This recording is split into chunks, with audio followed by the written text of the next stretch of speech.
kwa mbinu zako tukutegemee.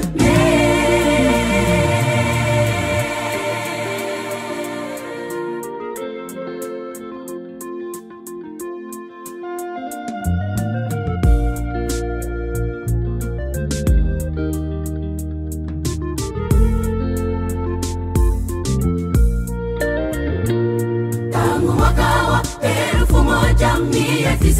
1960, tariki makuu 3 mwezi wa 6 ndipo tulipata uhuru tukatoka mikononi mwa wakoloni, ili tuweze kujitegemea sisi wenyewe kwa mali na kwa hekima na utajiri wa nchi yetu.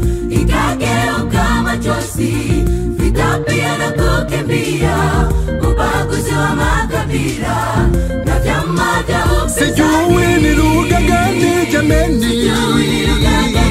itaunganisha Wakongomani, Kiswahili, Kibamba, Kifaransa au ni Lingala. Tunakusihi Mungu Baba, elimisha wananchi wako kwa sheria na kwa kiroho, kwa mbinu zako mimi sijui